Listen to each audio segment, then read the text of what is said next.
الحمدللہ وحدہ الصلاۃ والسلام علی من لا نبی بعد وعلی آلہ وصحبہ اجمعین۔ خواتین و حضرات، السلام علیکم ورحمۃ اللہ وبرکاتہ۔ سیرت النبی صلی اللہ علیہ وآلہ وسلم کا مطالعہ اور پارہ نمبر 23 یعنی 23۔ اللہ جل شانہ اس میں ارشاد فرماتے ہیں سورہ یاسین آیہ نمبر 69، وما علمناہ الشعر وما ينبغی لہ ان هو الا ذکر وقرآن مبین۔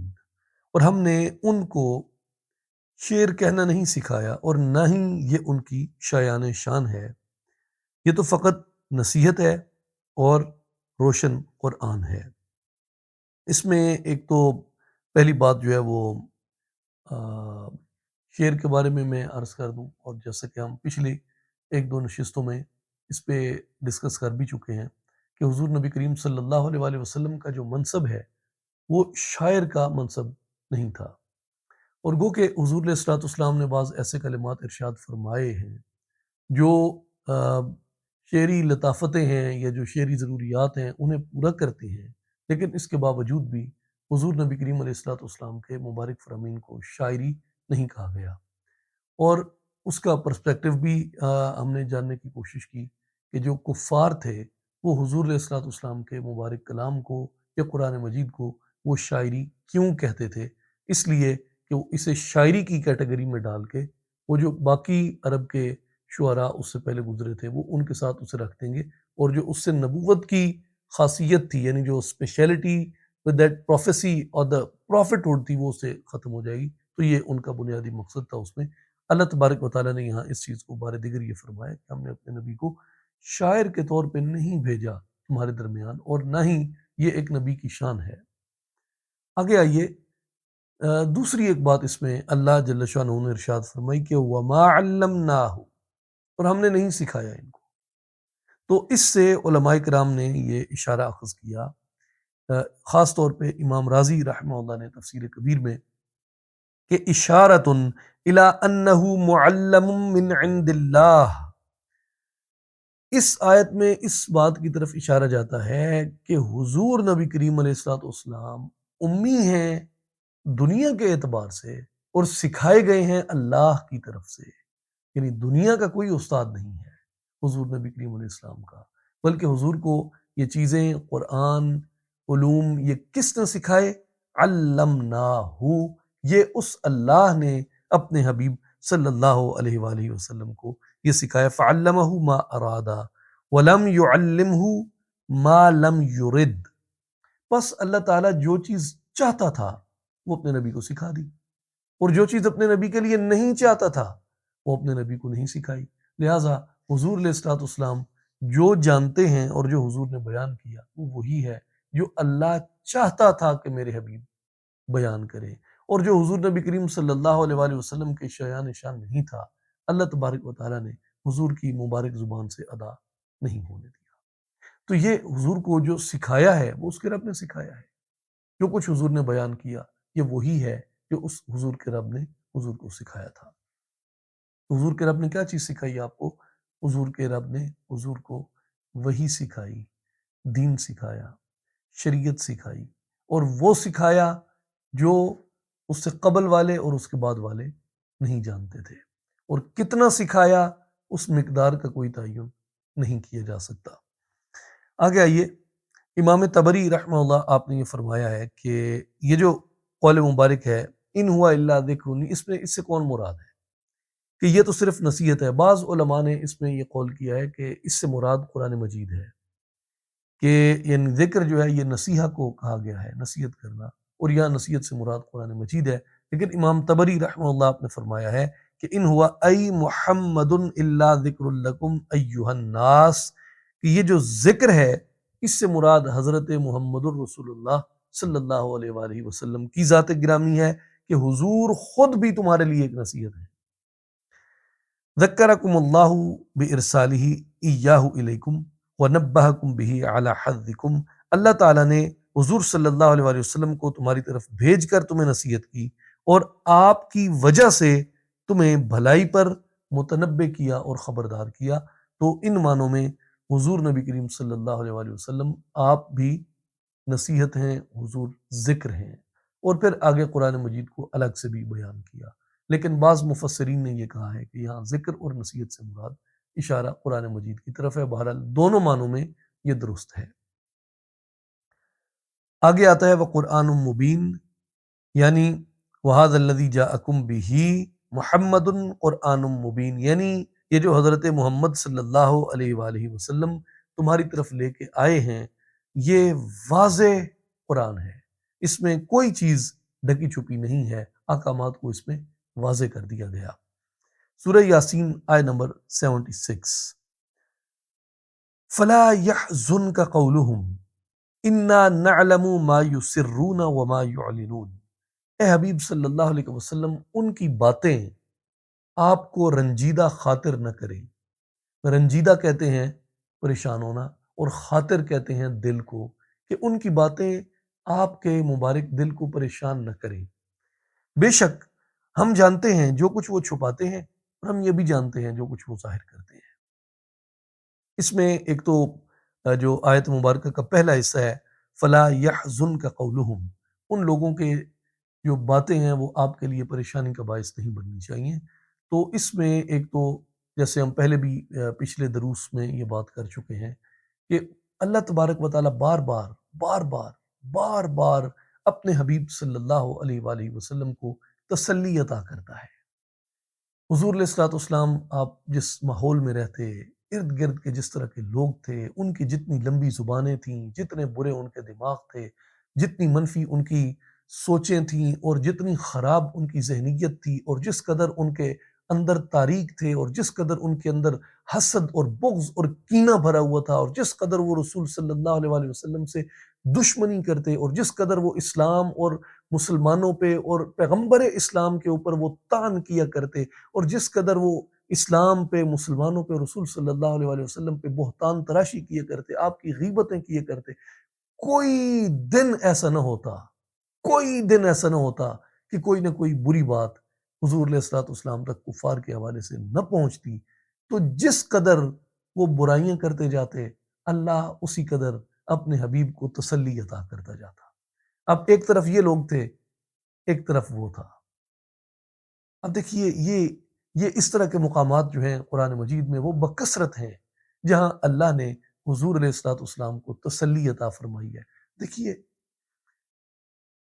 ایک شخص ہے، اسے ارد گرد کے ماحول میں سختی ملتی ہے، دشواری ملتی ہے، وہ اکیلا ہوتا ہے، تنہا ہوتا ہے، اسے کوئی تسلی دینے والا نہیں ہوتا، مگر اس کے اپنے اندر ایک کریج ہوتی ہے نا، وہ آدمی چلتا رہے گا۔ اب ایک بات تو یہ معلوم ہوئی کہ نبی جو ہے وہ عام لوگوں سے، عام انسانوں سے بہتر ہوتا ہے، اور نبی میں اتنی کریج تو ضرور ہوتی ہے۔ اگر ایک عام لیڈر جو ہے وہ ساری قوم اور ساری ظلم اور ستم کے سامنے اگر اکیلا کھڑے ہونے، اکیلے چلنے کی کریج رکھتا ہے، تو نبی جو ہے وہ بطریق اولا اکیلا کھڑے ہونے کی کریج رکھتا ہے، یعنی ان مور بیٹر وے۔ دوسری بات یہ کہ ایک اکیلے آدمی کو نا، اکیلے چلتے ہوئے بھی ایک دو اچھے ایڈوائزر مل جائیں نا، جو اس کو تسلی ہی دے دیں، انکریجمنٹ ہی کر دیں، تو وہ سمجھتا ہے کہ یار نہیں، دیر از اے چانس آف گڈ۔ اب یہاں دیکھیے نا، یہاں تو معاملہ بہت سپیریئر ہے، ایک خاتم الانبیاء جلوہ فرما ہے، سبحان اللہ۔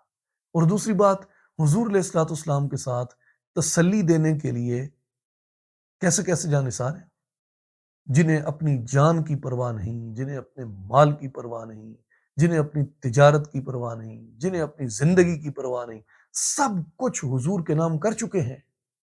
حضور کے ساتھ وہ دوست بھی ہیں، اور وہ عام لوگ نہیں ہیں، ان میں مکہ کے شرفاء بھی ہیں، ان میں امیر حمزہ رضی اللہ تعالیٰ عنہ بھی ہیں، ان میں عمر ابن خطاب بھی ہیں، ان میں ابو بکر بھی ہیں، ان میں حضرت عثمان جیسے لوگ ہیں۔ تو یہ وہ لوگ ہیں جو حضور کے ارد گرد ہیں۔ تو حضور کو تسلی کے لیے دوست بھی موجود ہیں۔ ذاتی کرج کی بات کی جائے تو خاتم النبیین صلی اللہ علیہ وآلہ وسلم سے بڑھ کے کس میں اللہ نے کرج رکھی ہوگی، حوصلہ رکھا ہوگا؟ مگر دیکھیے ان تسلیوں کے باوجود، ان دوستوں کے باوجود، اللہ تبارک و تعالی اپنے حبیب صلی اللہ علیہ وآلہ وسلم کے لیے خود تسلی بھیجتا رہتا ہے۔ اللہ اپنے حبیب کی طرف تسلی بھیجنے میں تأمل نہیں فرماتا، کوئی بات آتی ہے حضور کی بارگاہ میں، اللہ تسلی اتار دیتا ہے اپنے حبیب کے لیے، حبیب ان کی باتوں کی طرف توجہ نہ دیجیے صلی اللہ علیہ وسلم، میں آپ کے ساتھ ہوں، اللہ آپ کے ساتھ ہے، اور ان کی باتیں آپ کے دل کو پریشان نہ کریں۔ دوسرا حصہ جو ہے وہ اِنَّا نَعْلَمُ مَا يُسِرُّونَ وَمَا يُعْلِنُونَ، اللہ جانتا ہے، ہم جانتے ہیں جو یہ چھپاتے ہیں اور جو کچھ یہ ظاہر کرتے ہیں۔ اب اس پہ امام رازی رحمہ اللہ آپ نے اپنی تفسیر میں یہ ارشاد فرمایا ہے کہ یحتمل وجوہن، اس کی بہت سی ریزنز ہیں کہ یہ کیوں کہا انا نعلم، بے شک ہم جانتے ہیں، ما یسرون، جو یہ چھپاتے ہیں، وما یعلنون، اور جس کا یہ اعلان کرتے ہیں، ہم جانتے ہیں، دونوں باتیں ہم جانتے ہیں۔ فرمایا کہ پہلی بات یہ کہ یہ ذالک تحدیدا للمنافقین والکافرین، اس میں اللہ تبارک و تعالیٰ نے تحدید کی ہے، یعنی دھمکی دی ہے، تنبیہ کی ہے، خبردار کیا ہے کفار کو اور منافقین کو۔ کیا؟ ما یسرون من النفاق، یہ جو تم اپنا نفاق چھپاتے ہو نا، اپنی منافقت چھپا کے رکھتے ہو سینوں میں، اللہ تمہاری منافقت جانتا ہے۔ وما یعلنون من الشرک، اور جو شرک تم ظاہراً کرتے ہو، اللہ اس شرک کو جانتا ہے۔ دوسرا قول امام رازی نے کہا ما یسرون من العلم بکا، اے حبیب اس کا ایک معنی یہ ہے کہ یہ آپ کو اندر سے جانتے ہیں کہ آپ سچے ہیں، اور یہ اندر سے جانتے ہیں آپ نبی ہیں، اور یہ اندر سے جانتے ہیں قرآن اللہ کا کلام ہے۔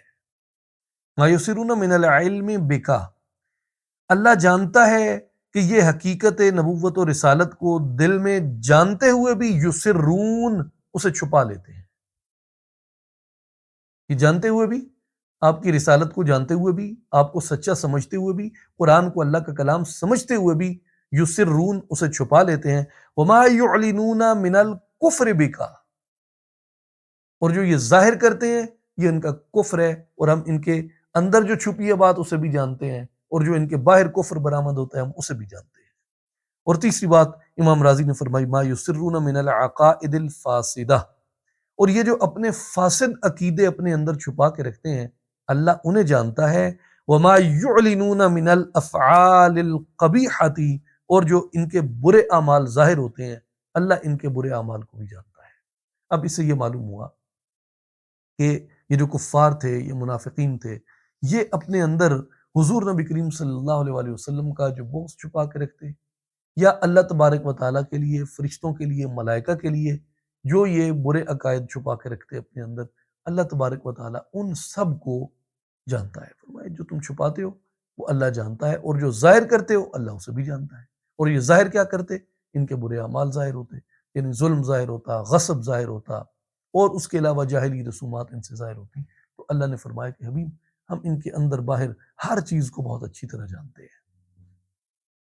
یہ کون لوگ ہیں؟ یہ پست لوگ ہیں، یہ تکبر کے انا کے مبتلا لوگ ہیں۔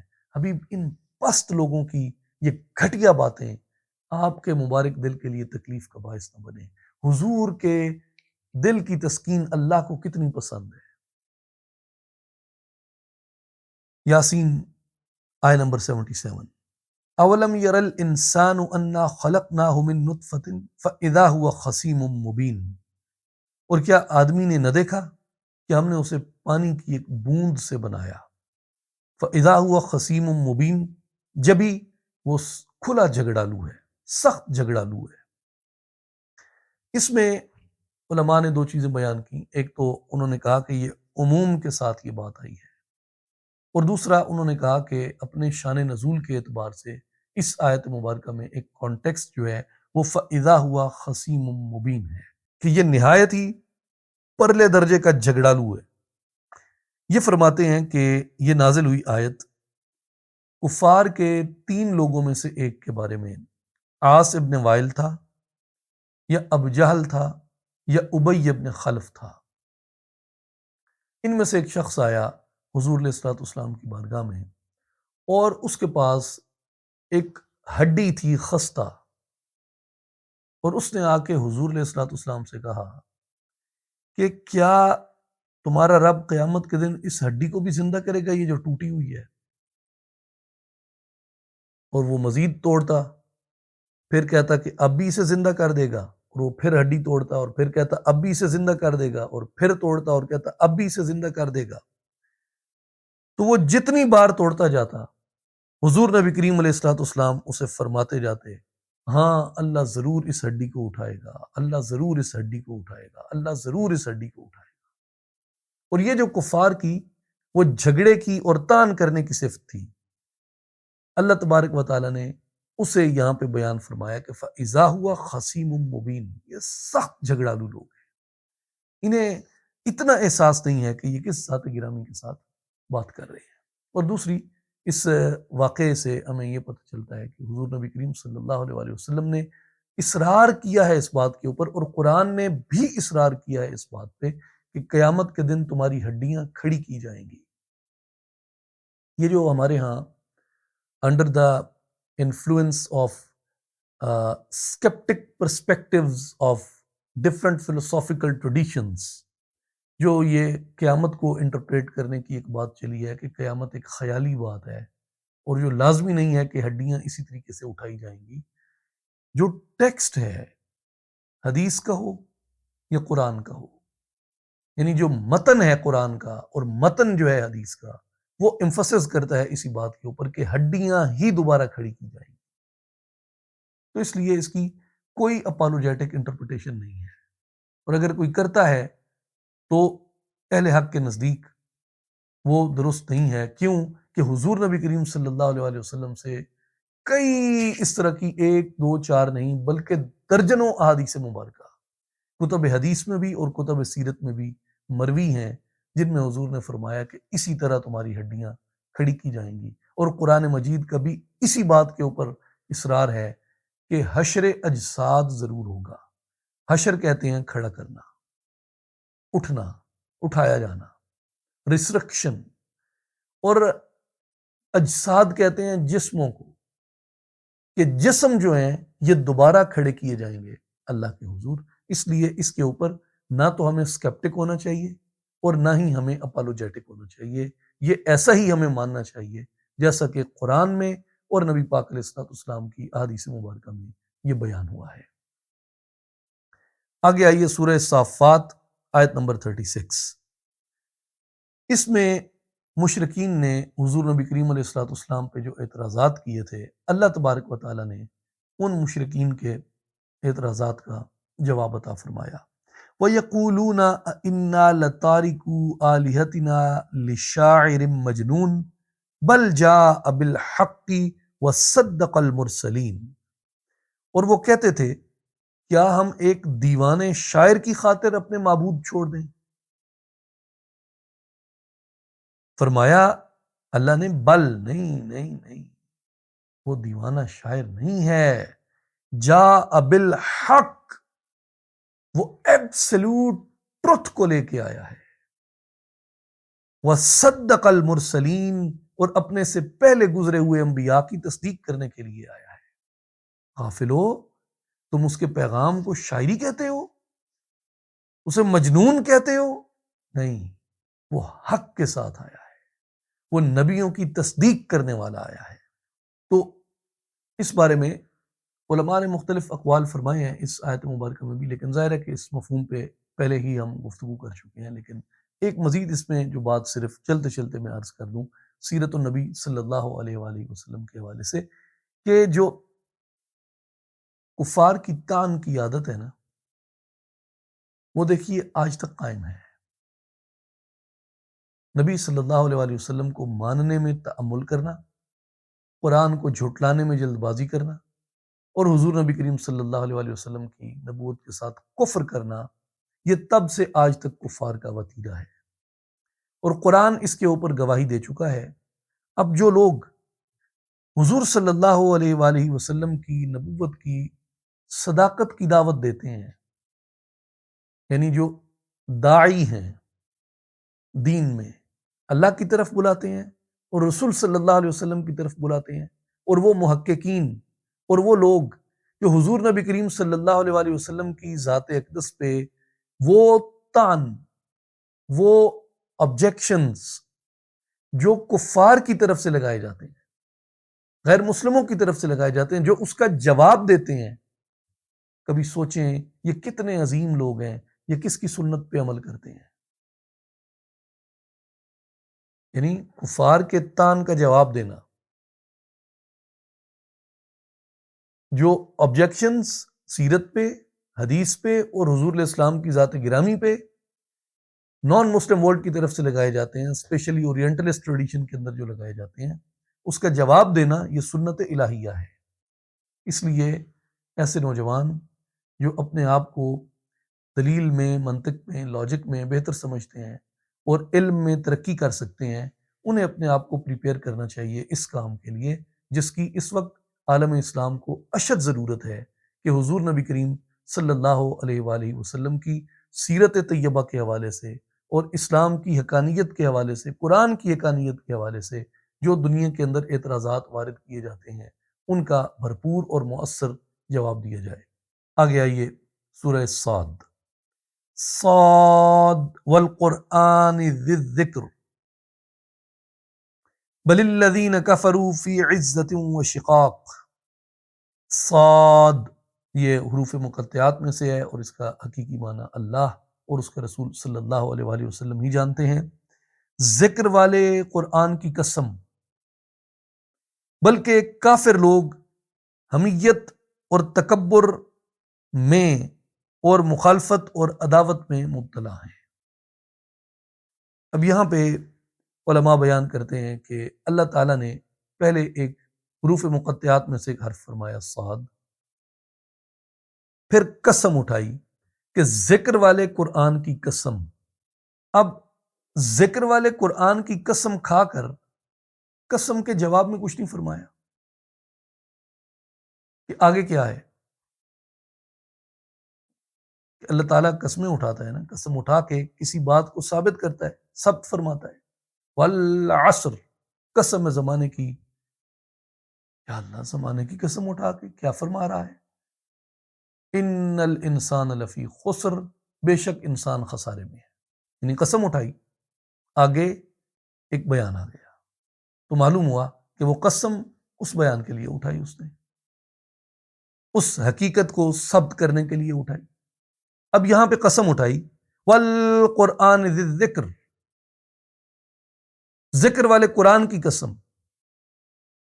اب آگے جو جملہ شروع ہوتا ہے وہ بل سے شروع ہوتا ہے، یعنی بلکہ الذین کفروا فی عزت و شقاق، یہ جو کفار ہیں یہ حضور علیہ السلام کی مخالفت اور عداوت میں اپنے تکبر و حمیت کی وجہ سے لگے ہوئے ہیں۔ ان دونوں کے درمیان ایک جملہ ہے جو یہاں بیان نہیں ہوا، مگر اگر آپ قرآن کے ذکر کی قسم کو دیکھیں اور کفار کے اس جھٹلانے کو دیکھیں تو علماء نے اس پہ یہ استدلال کیا کہ اس سے مراد یہ ہے کہ اس ذکر والے قرآن کی قسم، اے حبیب جو قرآن ہم نے سچائی اور صداقت کے ساتھ آپ کی طرف نازل کیا، یعنی صداقت قرآن کی قسم اس لیے کہ قرآن سچا ہے، آپ سچ پہ ہیں، اور یہ جو کفار آپ کے ساتھ عداوت رکھتے ہیں، آپ کو جھٹلاتے ہیں، یہ محض ان کے تکبر کی وجہ سے ہے اور ان کے اندر کے اس فاسد زوم کی وجہ سے ہے۔ اس لیے اس سے علماء کرام نے یہ فائدہ بھی اخذ کیا ہے کہ جو لوگ بھی حضور نبی کریم صلی اللہ علیہ وآلہ وسلم کی ذات اقدس کے ساتھ بغض رکھتے ہیں، حضور سے تعصب رکھتے ہیں، دلی طور پہ حضور علیہ الصلوۃ والسلام سے دوری رکھتے ہیں، اللہ تبارک و تعالیٰ نے اس آیت مبارکہ میں قرآن مجید کی قسم اٹھا کے فرمایا کہ حبیب آپ بھی سچ پہ ہیں، قرآن بھی سچ ہے، اور ان لوگوں کے تکبر اور ان لوگوں کی اس جاہلیت کی وجہ سے یہ لوگ اپنا ہی خسارہ کر رہے ہیں جو آپ کے ساتھ عداوت اور دشمنی رکھتے ہیں۔ سورہ صاد آیت نمبر 4، وَعَجِبُوا أَن جَاءَهُم مُنذِرٌ مِّنْهُمْ وَقَالَ الْكَافِرُونَ هَٰذَا سَاحِرٌ كَذَّابٌ، اور انہوں نے اس بات پہ تعجب کیا کہ ان کے پاس انہی میں سے ایک ڈر سنانے والا آ گیا ہے، اور کفار کہنے لگے کہ هَٰذَا سَاحِرٌ كَذَّابٌ، یہ تو جادوگر ہے اور بہت بڑا جھوٹ بولتا ہے۔ اس میں اب جو غور کرنے کا مقام ہے وہ یہ کہ انہوں نے تعجب کیا، ان جاءہم منذرن، ڈرانے والا ان کے پاس آ گیا ہے، منہم، انہی میں سے۔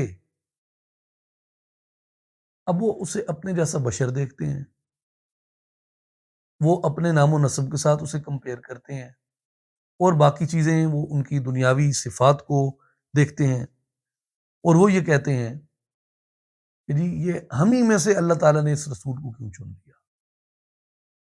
اور اصل بنیادی بات ان سے جو ہضم نہیں ہوتی وہ یہ کہ کوئی چچا لگتا تھا، کوئی دوسرے قبیلے کا سردار تھا، کوئی بزرگ لگتا تھا، کوئی مال و دولت میں زیادہ تھا، کوئی شہرت میں زیادہ تھا، تو مختلف چیزوں میں انہوں نے جو اپنی برتریاں حضور علیہ الصلوۃ والسلام پہ جتائی ہوئی تھی، اس کے مقابلے میں وہ حضور نبی کریم صلی اللہ علیہ وآلہ وسلم آپ کو گو کہ صادق و امین مانتے تھے، لیکن جو آپ کی دین کی دعوت تھی وہ بہت بڑی تھی۔ مثلاً کہ تم اپنے آباء و اجداد کے معبودوں کو ترک کر کے سچے معبود کی طرف آؤ، جو تم ظلم کرتے ہو یہ غلط ہے۔ جو اسلام نے مساوات کا، انصاف کا درس دیا، وہ کفار کے ظاہر ہے کہ ان کی فطرت کے خلاف تھا، ان کی فطرت میں تو ظلم تھا، ان کی فطرت میں جھوٹ تھا، ان کی فطرت میں مکاری تھی۔ حضور نبی کریم صلی اللہ علیہ وآلہ وسلم ان فاسد عقائد سے، اس گمراہی سے، اس ظلم سے انہیں بچنے کے لیے اور ان کو ان جھوٹے معبودوں سے بچنے کے لیے جب آپ حکم فرماتے تو وہ اسے یوں تولتے تھے، مجھ سے چھوٹا ہے عمر میں، بھتیجا ہے، میں اس کے باپ کو، دادا کو جانتا ہوں، اس کے چاچے کو جانتا ہوں۔ وہ پھر معاذ اللہ اس طرح کی وہ باتیں کرتے جس سے وہ حضور نبی کریم صلی اللہ علیہ وآلہ وسلم کا جو نبوت کا منصب تھا اور نذیر ہونے کا منصب تھا اس کو وہ انڈرمائن کرتے تھے، اور یہی بات جو تھی یہ ان کے کفر کا سبب بنی۔ تو اس لیے کسی بھی آدمی کو اس کے رشتے سے نہیں پہچانا جاتا، اس کے عمر کے لحاظ سے نہیں پہچانا جاتا، بلکہ کسی بھی آدمی کو پہچانا جاتا ہے اس کے کردار اور اس کے اخلاق کی عظمت سے، اور اس کے اندر موجود سچائی کی مقدار سے، اور جو بات وہ کر رہا ہے، جس طرف وہ بلا رہا ہے، وہ طرف کیا ہے، وہ بات کیا ہے، وہ وجہ کیا ہے، اس سے اسے پہچانا جاتا ہے۔ عمر میں کوئی چھوٹا بھی ہو سکتا ہے، عمر میں کوئی بڑا بھی ہو سکتا ہے۔ بعض صحابہ کرام ایسے تھے جو عمر میں حضور نبی کریم صلی اللہ علیہ وآلہ وسلم سے بتقاضۂ بشریت وہ پہلے پیدا ہوئے حضور علیہ الصلوۃ والسلام سے، رشتے میں کئی لوگ بڑے تھے، ایمان لے کے آئے، جیسا کہ حضرت عباس ابن عبد المطلب، حضرت سیدنا امیر حمزہ رضی اللہ عنہما، یہ مبارک شخصیات حضور پہ ایمان لے کے۔ تو بات یہ ہے کہ وہ جس بات سے اٹک گئے وہ ان کا پیمانہ ہی غلط تھا۔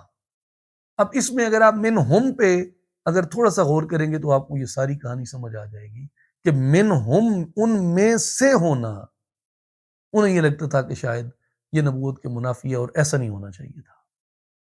تو آپ نبوت کو، یہ سچ کو جب اپنے فرسودہ، یا آپ اسے یوں کہیے کہ سوشلی کنسٹرکٹڈ پیرامیٹرز کے ساتھ آپ جب اسے میجر کرنے کی کوشش کریں گے نا، تو you will fall in trap, in the trap of kufr, in the trap of shaitan. تو to avoid that trap،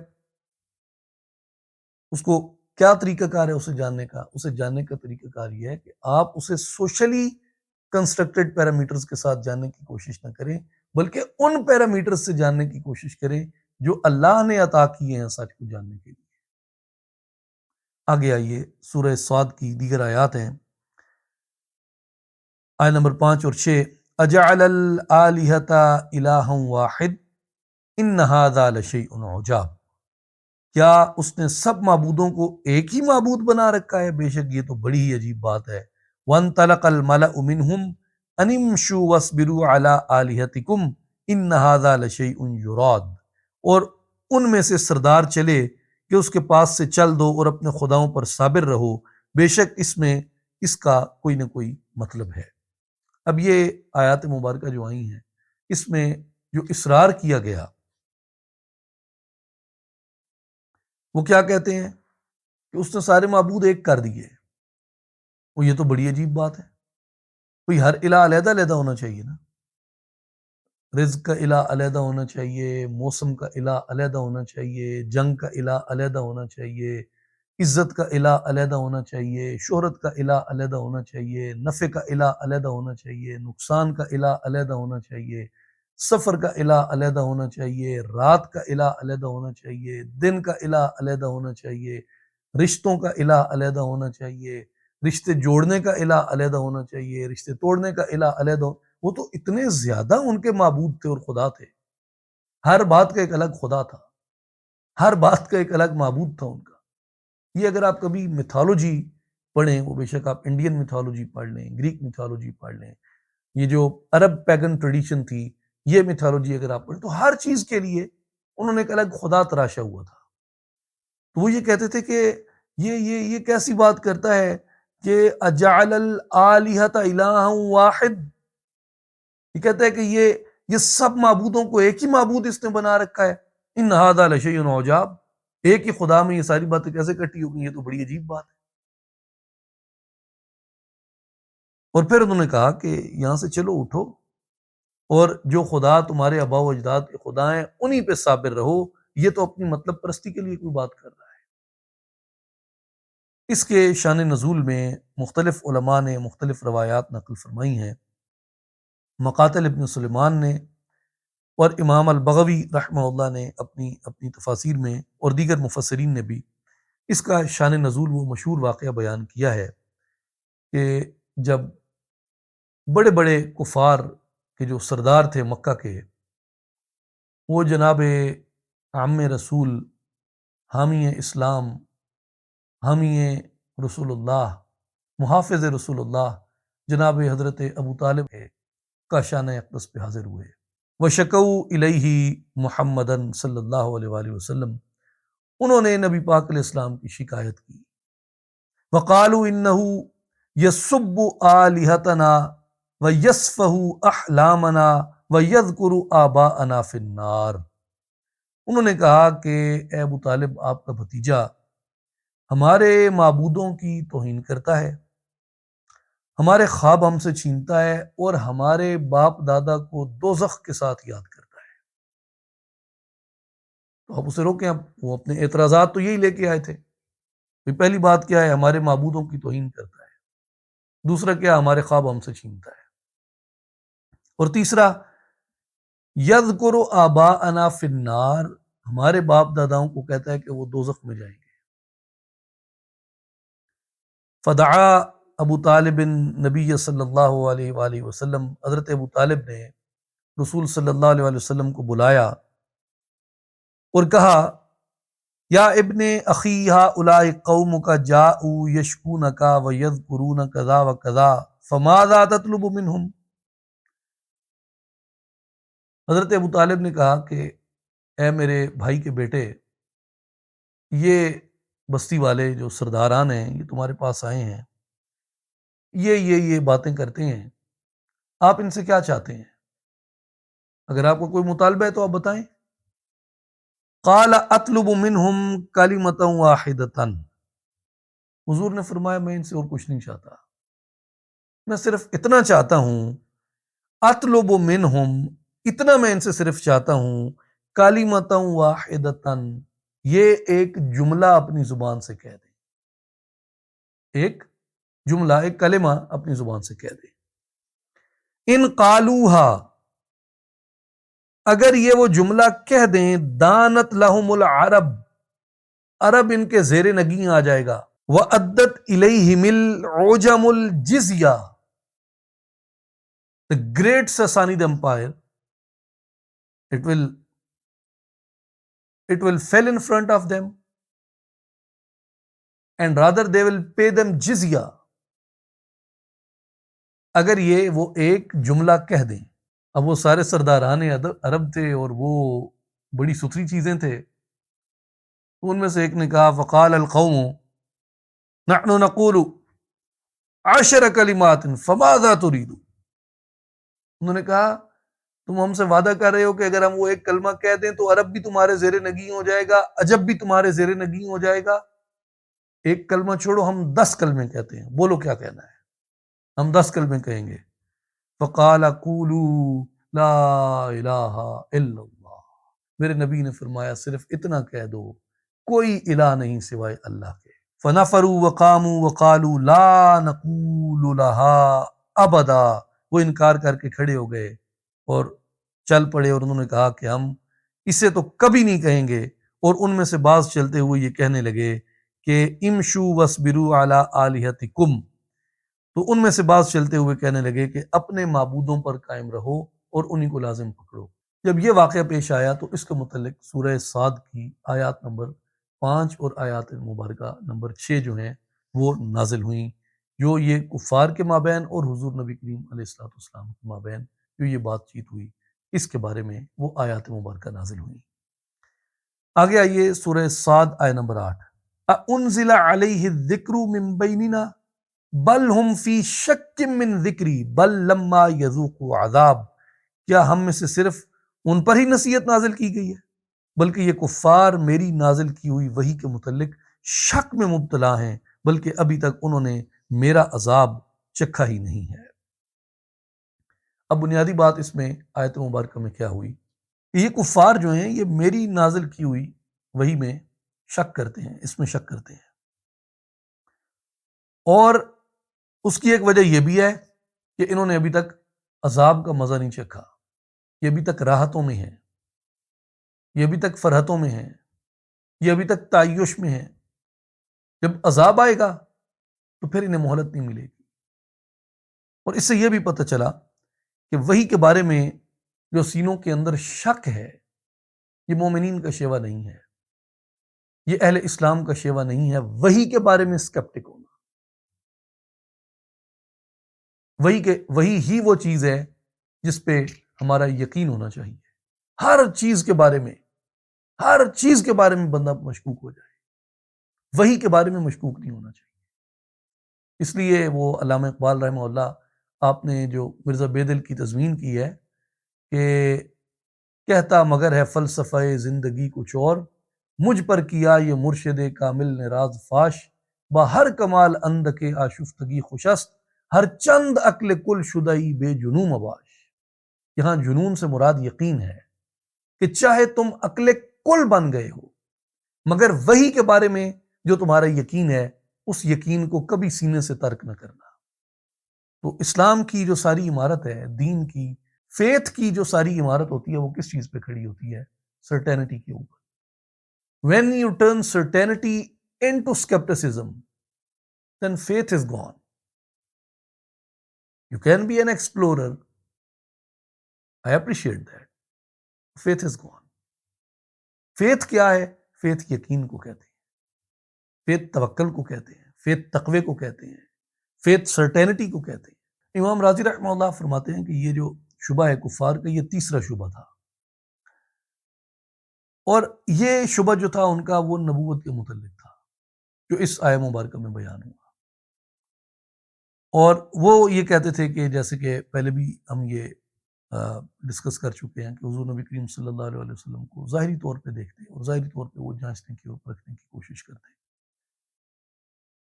تو وہ یہ کہتے تھے کہ انہیں یہ بلند ترین مقام جو ہے وہ اللہ نے کیوں دے دیا ہے، کس لیے دے دیا ہے، ہمیں کیوں نہیں ملا، ہمیں بھی ملنا چاہیے تھا۔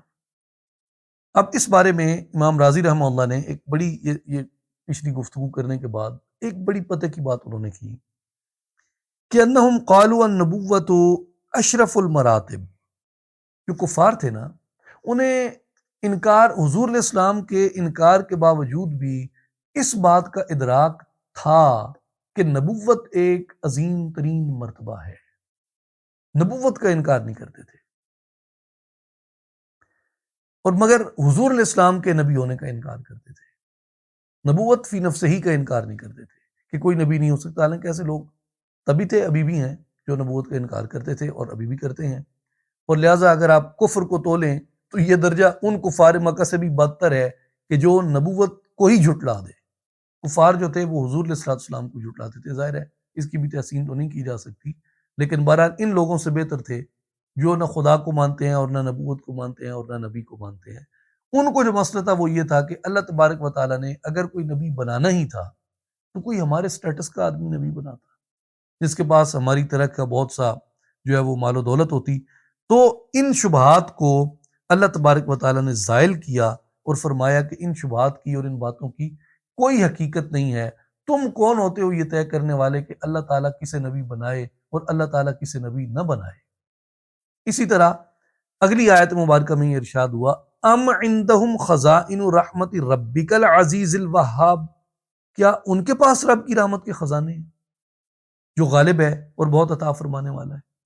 کیا یہ رحمت کے خزانے کفار کے ہاتھوں میں ہیں؟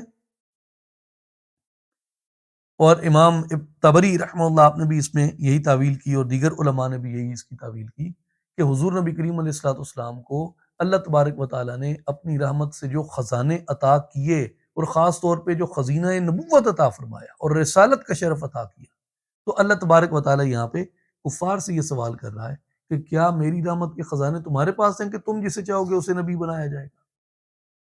حالانکہ یہ اللہ کی مرضی، اللہ کا اپنا انتخاب ہے، وہ اپنے غیب کے خزانوں کے لیے جسے چاہے منتخب فرما لے۔ ہماری صوفیانہ روایت میں بھی یہ بات جو ہے وہ کہی جاتی ہے کہ ذات پات کا ولایت سے، فقیری سے تعلق نہیں ہوتا، یہ انتخاب الہی ہوتا ہے۔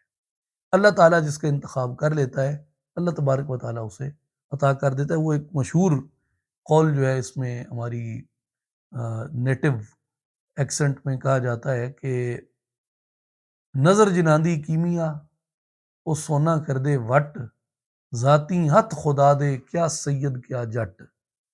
سادات کی جو شرف ہے اور ان کی جو عظمت ہے وہ وراء الورا ہے، مگر اس ایکسپریشن سے میننگ جو بنیادی اخذ ہوتا ہے وہ یہ ہوتا ہے کہ اللہ تبارک و تعالیٰ جب کسی پہ کرم کرنا چاہے تو وہ پھر ہرا اور سوکھا نہیں دیکھتا۔ رحمت باری جب برستی ہے وہ ہرے پہ بھی برستی ہے اور سوکھے پہ بھی برستی ہے۔ تو اللہ کا انتخاب ہوتا ہے، اللہ جس پہ چاہے اپنا فضل فرما سکتا ہے۔ آگے آئیے سورہ صاد آیہ نمبر 17، اصبر علی ما یقولون واذکر عبدنا داؤد ذا الایدی انہ اواب۔ اے حبیب مکرم صلی اللہ علیہ وسلم، جو کچھ وہ کہتے ہیں آپ اس پر صبر جاری رکھیے، اور ہمارے بندے داؤد علیہ السلام کا ذکر کریں جو بڑی قوت والے تھے، بے شک وہ بہت رجوع کرنے والے تھے، یعنی اللہ کی طرف رجوع کرنے والے تھے۔ اس میں اب دیکھیے، پہلے ہم دیکھ چکے ہیں حضرت یوسف علیہ السلام کے باب میں کہ سورہ یوسف کا نازل ہونا وہ صرف واقعہ حضرت یوسف کا بیان نہ تھا، بلکہ سورہ یوسف کا اور واقعہ حضرت یوسف کا جو قرآن مجید میں نازل ہونا تھا وہ تائید محمدی صلی اللہ علیہ وآلہ وسلم کے لیے تھا، کہ حضرت یوسف کا واقعہ حضور علیہ السلام کی صداقت اور حضور علیہ السلام کی مدد اور نصرت کی تائید میں بیان کیا گیا۔ اسی طرح حضرت موسیٰ علیہ السلام کا جو واقعہ ہے اس کے بارے میں بھی ہم اس سے پہلے دیکھ چکے ہیں کہ وہ بھی حضور نبی کریم صلی اللہ علیہ وآلہ وسلم کی تائید کے لیے بیان کیا گیا۔ اب یہاں کیا بیان کیا جا رہا ہے؟ اصبر علی ما یقولون، حبیب یہ جو کچھ کہتے ہیں نا انہیں کہنے دو، آپ صبر کریں، آپ صبر جاری رکھیں۔ وَاذْكُرْ عَبْدَنَا داؤد، آپ حضرت داؤد کو یاد کریں جن کے ہاتھوں کو اللہ نے بڑی قوت دی تھی، وہ بھی اللہ کی طرف بڑے رجوع کرنے والے تھے۔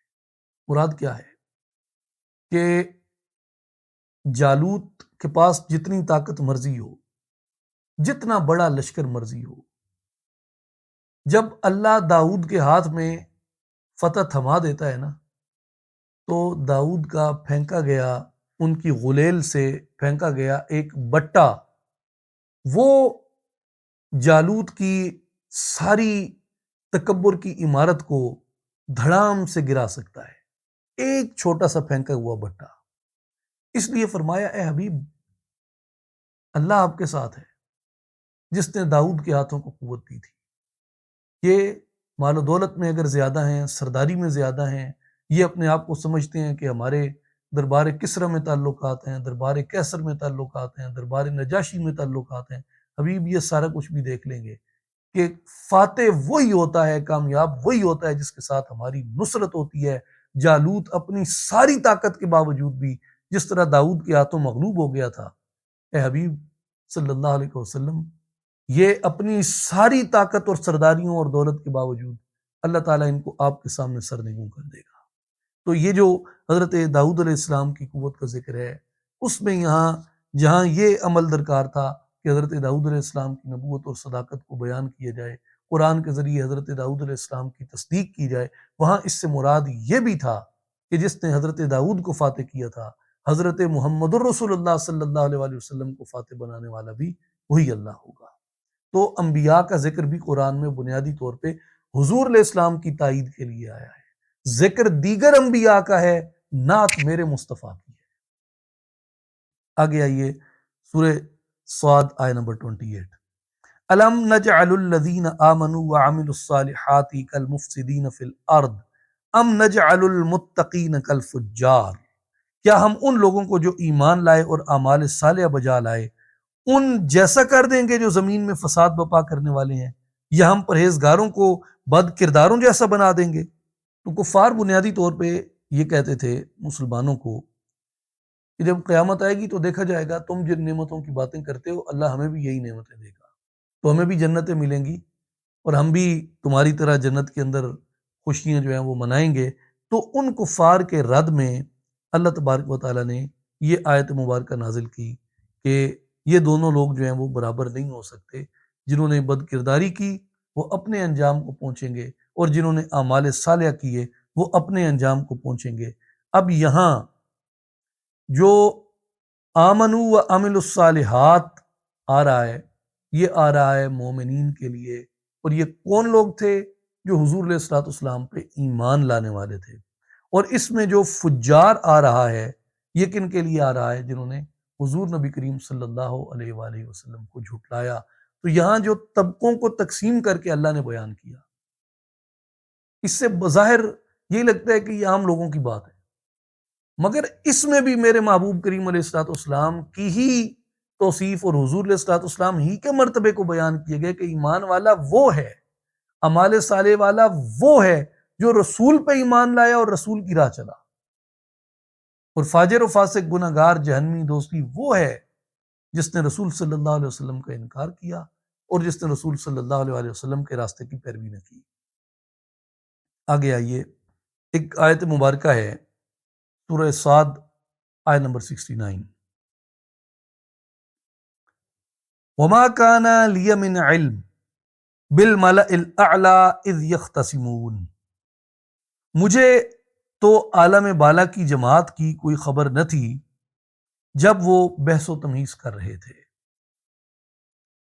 اس میں مختلف لوگوں نے مختلف اقوال فرمائے ہیں کہ وہ لوگ جو بحث و تمیز کر رہے تھے، یعنی اس کا اشارہ جو ہے وہ اس واقعے کی طرف ہے جب اللہ تبارک و تعالیٰ نے حضرت آدم علیہ السلام کو پیدا فرمایا، تو اس وقت ملائکہ جو کلام کر رہے تھے حضور نبی کریم علیہ الصلوۃ والسلام نے وہ واقعہ قرآن مجید میں بیان کیا۔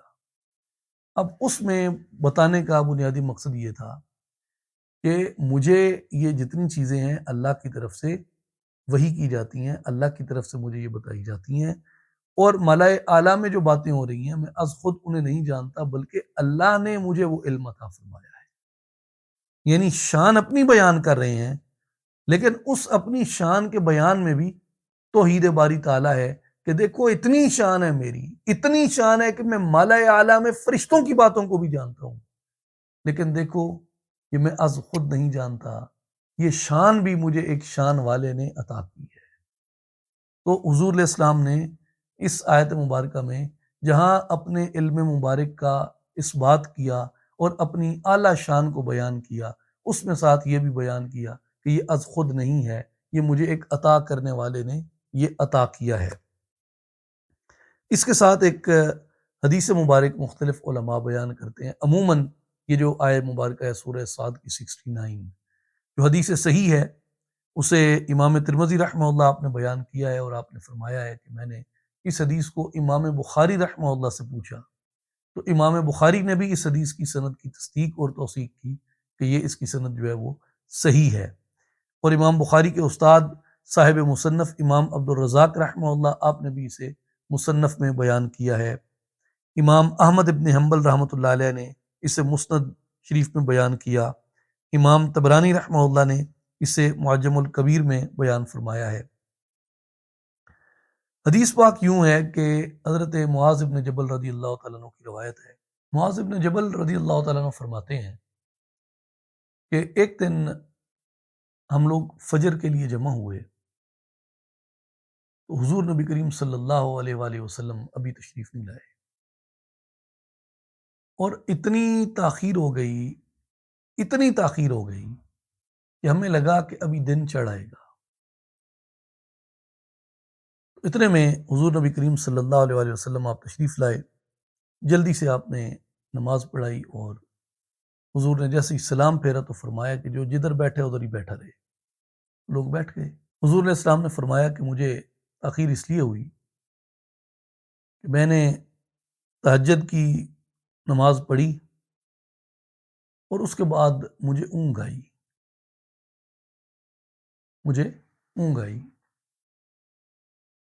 تو میں نے خواب میں دیکھا فَإِذَا أَنَا بِرَبِّي تَبَارَكَ وَتَعَالَى فِي أَحْسَنِ صُورَةٍ، میں نے اپنے رب کو خواب میں بڑی احسن صورت میں دیکھا، احسن صورت میں۔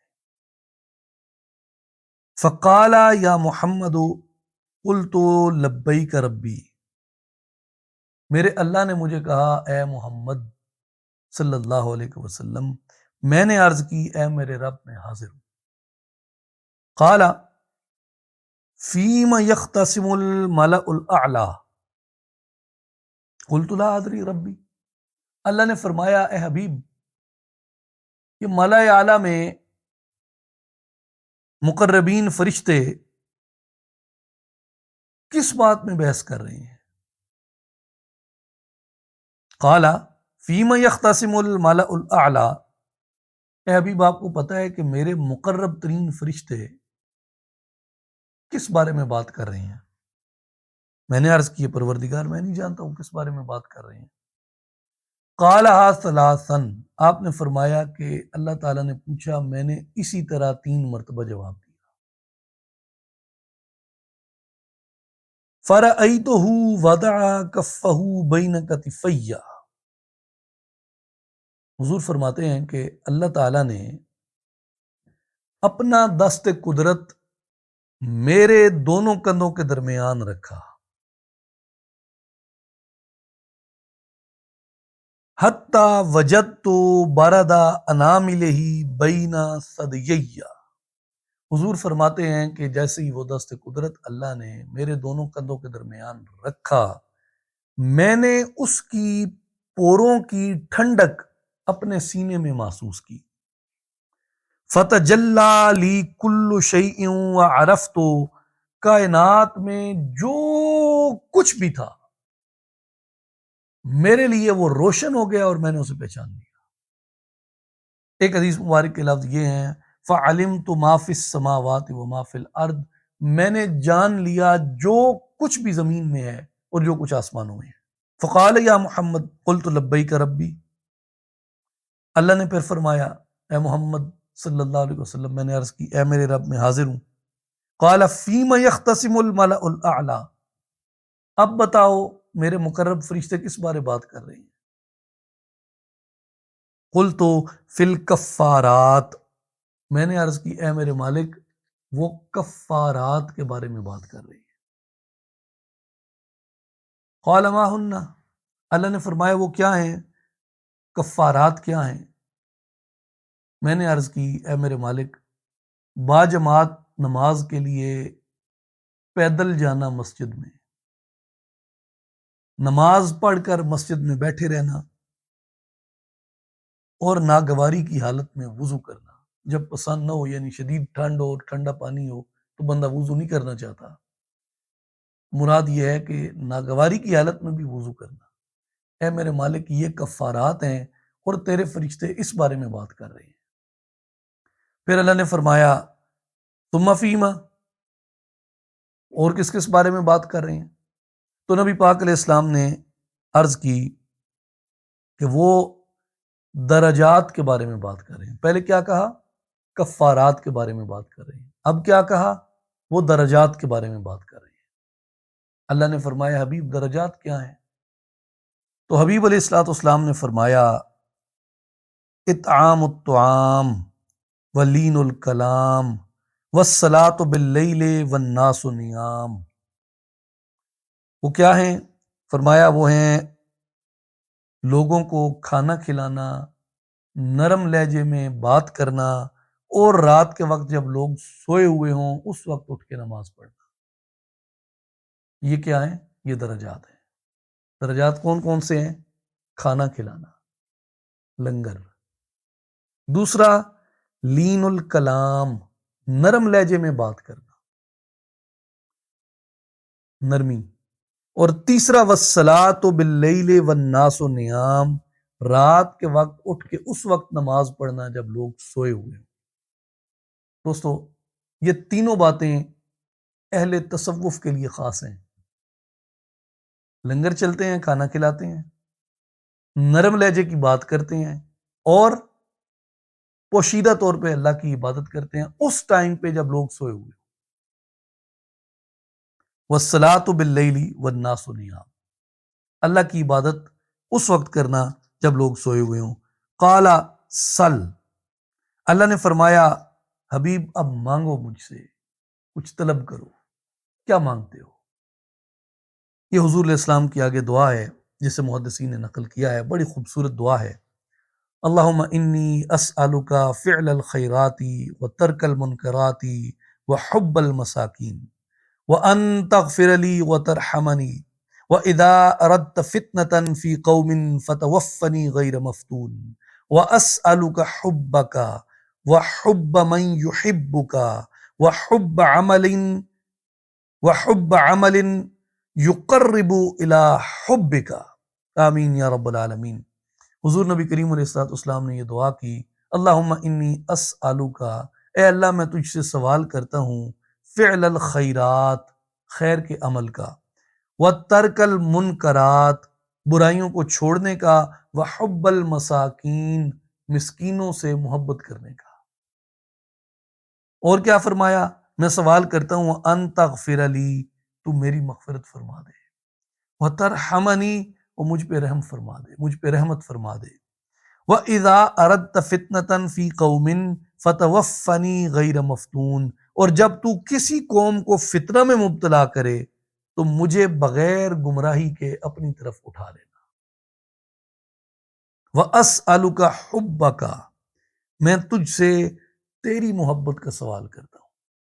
أَسْأَلُكَ حُبَّكَ، تیری محبت کا تجھ سے سوال کرتا ہوں. وَحُبَّ مَن يُحِبُّكَ، اور اس شخص کی محبت کا سوال کرتا ہوں جو تجھ سے محبت کرتا ہے. اس کی محبت کا سوال کرتا ہوں جو تجھ سے محبت کرتا ہے. وحب عمل یقرب الی حبک، اور ایسے عمل کی محبت کا جو تیری محبت کے قریب کر دے. تو قال رسول صلی اللہ علیہ وآلہ وسلم انہا حق فادرسوها ثم تعلموها، یہ میرا خواب حق ہے، تم اسے خود یاد کرو اور دوسروں کو بھی یہ خواب یاد دلاؤ. یہ اب حضور نبی کریم علیہ السلام نے اپنے عالم خواب کا واقعہ بیان فرمایا. اور مفسرین نے اپنی اپنی کتب تفاسیر میں اسے کس مقام پہ لکھا؟ سورہ صاد آیہ نمبر 69 کے ساتھ، ما کان لی من علم بالملأ الاعلی اذ یختصمون، مجھے از خود تو عالم بالا کی جو ملائکہ کی صفیں ہیں ان کی خبر نہ تھی جب وہ بحث اور تمہیز کر رہے تھے، یعنی جب وہ بات چیت کر رہے تھے. تو اس میں یہ حضور نبی کریم علیہ الصلوۃ والسلام نے فرمایا کہ اللہ نے مجھے سچے خواب کے ذریعے میرے دل پہ یہ باتیں منکشف فرمائی ہیں، اور جو کچھ تھا زمین و آسمان میں نے اس سب کی معرفت حاصل کر لی. جو کچھ تھا میں نے اس سب کی معرفت حاصل کر لی. اور نبی کا خواب کیا ہوتا ہے؟ نبی کا خواب بھی وہی ہوتا ہے، نبی کا خواب وہی ہوتا ہے. اور یہ اللہ تبارک و تعالیٰ نے حضور نبی کریم علیہ الصلوۃ والسلام کو خواب کے ذریعے یہ چیز عطا فرمائی، جسے حضور نبی کریم علیہ السلام نے اپنے صحابہ کرام رضوان اللہ علیہم اجمعین کے مابین بیان فرمایا. سورہ صاد آیہ نمبر 70، اسی سے متصل اگلی آیت، ان یوحا الی الا انما انا نذیر مبین، مجھے وحی کی جاتی ہے مگر یہ کہ میں صاف صاف ڈر سنانے والا ہوں۔ اس میں حضور نبی کریم علیہ الصلوۃ والسلام نے آپ نے فرمایا کہ میں جو بھی بیان کرتا ہوں یہ اللہ کی طرف سے وحی ہوتی ہے، اور وہ غیبی امور ہوتے ہیں جن کو عام لوگ نہیں جانتے ہوتے، مگر اللہ تبارک و تعالیٰ وحی کے ذریعے میرے اوپر ان کی حقیقت کو واضح اور منکشف فرما دیتا ہے۔ سورہ صاد آیت نمبر 86، قل ما اسألکم علیہ من اجر وما انا من المتکلفین، فرما دیجئے میں تم سے اس پر کوئی معاوضہ طلب نہیں کرتا، کہ یعنی جو میں نے کتاب تم تک پہنچائی، ہدایت پہنچائی، میں کوئی معاوضہ تم سے نہیں لیتا، اور نہ میں تکلف کرنے والوں میں سے ہوں۔ اس کے بارے میں علماء نے مختلف اقوال فرمائے ہیں، اور میں اس میں اختصار سے اگر اپنے لفظوں میں ان تمام اقوال کا خلاصہ عرض کر سکوں تو یہ کہ میں نے جو کچھ تمہاری طرف پہنچایا ہے نا، جو تم الزام عائد کرتے ہو کہ میں ان ریٹرن کچھ ورلڈلی ارننگز چاہتا ہوں، تو فرمایا نہیں، میں کوئی اجرت نہیں چاہتا، کوئی معاوضہ نہیں چاہتا، اور نہ میں از خود تمہیں متکلف بناتا ہوں اس کام کے لیے، نہ میں از خود تمہارے ساتھ کوئی اس میں تکلف کرتا ہوں۔ یعنی اس سے مراد یہ تھی کہ جو میرا دعویٰ نبوت ہے یہ میں نے اپنی طرف سے نہیں کیا ہوا، جو میں شریعت کا حکم کرتا ہوں یہ میرا اپنی طرف سے حکم نہیں ہے، جو میں اللہ کی طرف بلاتا ہوں یہ میں اپنی طرف سے نہیں بلاتا، بلکہ میرا شریعت کی طرف بلانا، میرا کتاب کی طرف بلانا، میرا جنت کی طرف بلانا، میرا کامیابی کی طرف بلانا، نماز کی طرف بلانا، اسلام کی طرف بلانا، حتیٰ کہ میرا دعوی نبوت کرنا، میرا اپنا رسول ہونا، اور اس کتاب کو اللہ کی کتاب کہنا، یہ جو کچھ بھی ہے یہ اللہ کے امر سے ہے،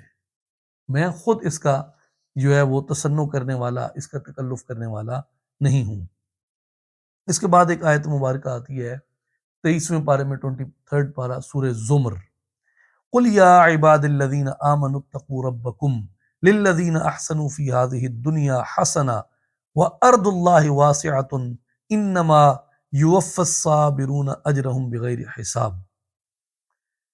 اے حبیب صلی اللہ علیہ وسلم فرما دیجئے میری طرف سے، اے میرے بندو جو ایمان لائے ہو اپنے رب کا تقوی اختیار کرو، ایسے ہی لوگوں کے لیے جو اس دنیا میں صاحبان احسان ہوئے بہترین صلہ ہے، اور اللہ کی زمین کشادہ ہے، بلا شبہ صبر کرنے والوں کو ان کا اجر ہے بے حساب انداز سے جو انہیں دیا جائے گا۔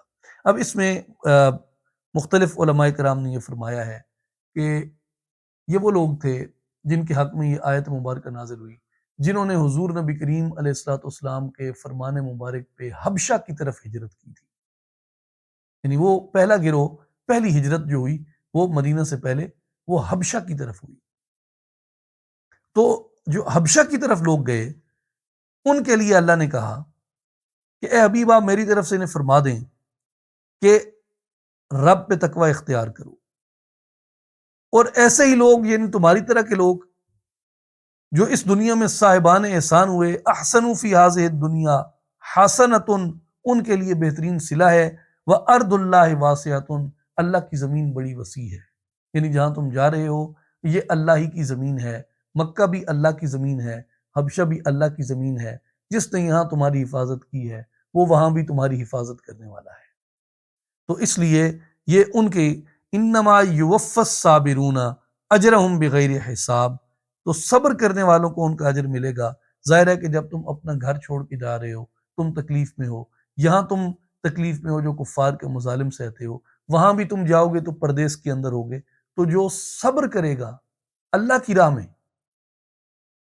اذیتوں پہ صبر کرے گا، دوریوں پہ صبر کرے گا، جدائیوں پہ صبر کرے گا، رزق میں تنگی پہ صبر کرے گا اللہ کی راہ میں، فرمایا ہم اس کا بہترین اجر عطا فرمانے والے ہیں۔ اور یہ وہ مفسرین فرماتے ہیں کہ جو پہلی جماعت صحابہ کرام رضوان اللہ علیہم اجمعین کی ہجرت کر کے گئی حبشہ کی طرف، اللہ نے ان کی تحسین میں یہ آیت مبارکہ نازل کی، اور یہ ناچیزیں بطور خاص کیوں عرض کی، اس کا سیرت سے کیا کانٹیکسٹ بنتا ہے؟ اس کا سیرت سے کانٹیکسٹ یہ بنتا ہے کہ یہ جماعت کس کی تھی؟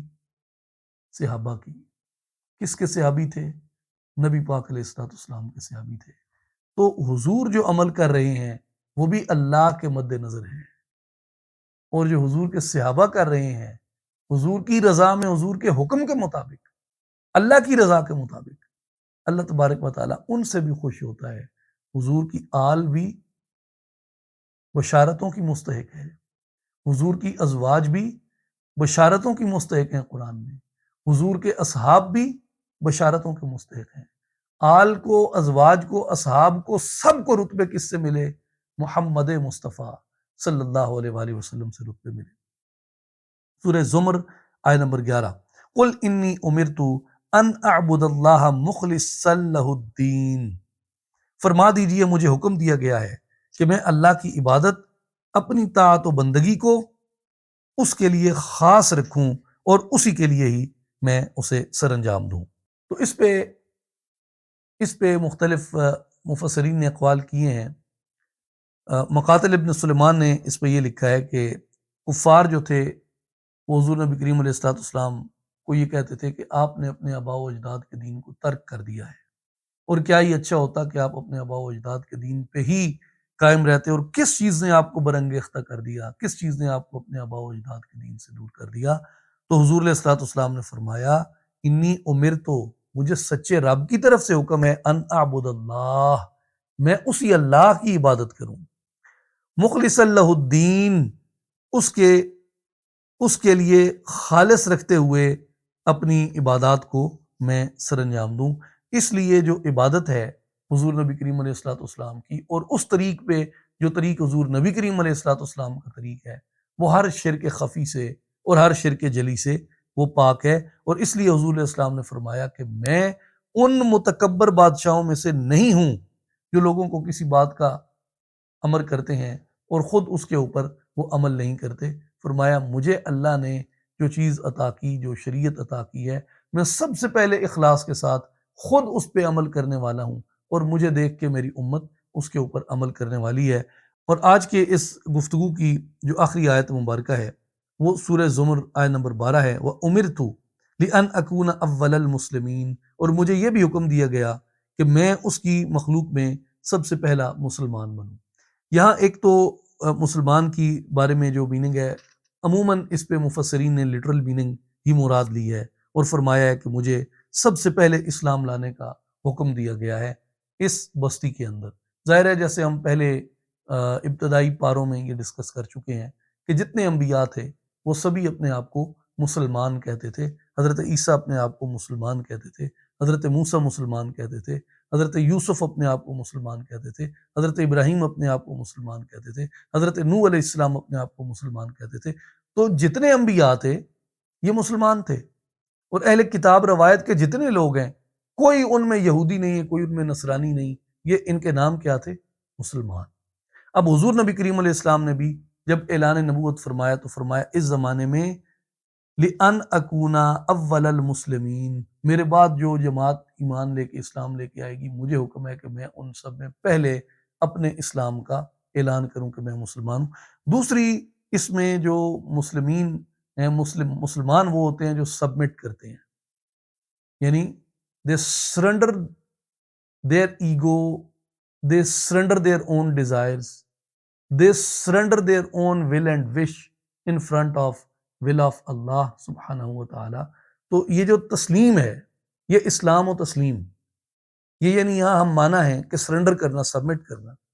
تو حضور علیہ السلام بنیادی طور پہ یہاں یہ فرما رہے ہیں کہ جو میں نے اللہ کے سامنے سرنڈر کیا ہے، سبمٹ کیا ہے اس کے حضور، یعنی اس کی تسلیم اور رضا میں آ گیا ہوں، اس کی رضا کو قبول کر لیا ہے اپنی رضا کے طور پہ، تو فرمایا میں پہلا ہوں یہ کرنے والا، اور یہ باقی جتنی جماعت ہے میرے اصحاب اور میرے اہل بیت کی، یہ میری پیروی اور میری اقتداء میں اللہ کی رضا کو قبول کرنے والے ہیں۔ تو ایک اس کا معنی یہ بھی عرفاء نے کیا ہے کہ ان اکون اول المسلمین، مجھے یہ حکم دیا گیا ہے کہ میں سب سے پہلے سبمٹ کرنے والا بنوں۔ اللہ تبارک و تعالی ہمیں عمل کی توفیق عطا فرمائے۔ وآخر دعوانا ان الحمد للہ رب العالمین۔